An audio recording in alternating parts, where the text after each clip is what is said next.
খালার বাড়ি যাওয়ার সময় বাবার হাত থেকে 15 বছরের কন্যা আমেনাকে ছিনিয়ে নিয়ে তাকে ধর্ষণ, সারা রাত ধর্ষণের পর হত্যা।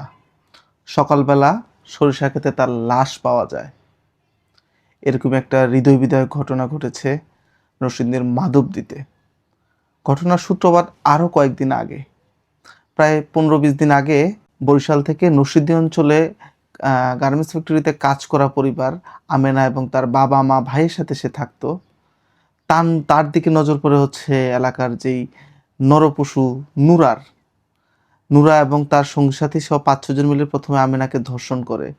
এই ঘটনাটি হচ্ছে টাকাকে ধামাচাপা দেওয়ার অভিযোগ ওঠে এলাকার বিএনপি নেতা আহমেদ আলী দেওয়ানের বিরুদ্ধে। তো তারপরে সে টাকা পয়সা খেয়ে তাদেরকে এই 1 মার্চ এলাকা ছাড়ার নির্দেশ দেয়।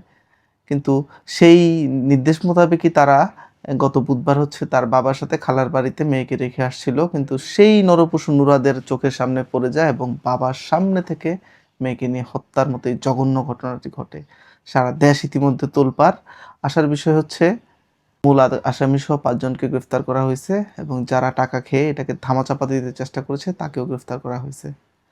বাংলাদেশে এই জাতীয় যে কোনো ধরনের ধর্ষণের ঘটনা আমরা সবসময়ের প্রতিবাদ জানাই এবং এর দৃষ্টান্তমূলক শাস্তি হোক আমরা দাবি করি।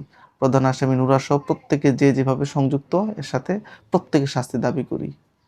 আপনারা সবাই টসলাইটের সাথে থাকবেন এবং এই ভিডিওটি শেয়ার করে এই সচেতনামূলক বক্তব্যটা সবাইকে জানিয়ে দিবেন। আমরা যত চুপ থাকবো, মনে রাখবেন ধর্ষকরা তত মাথা চাড়া দিয়ে উঠবে।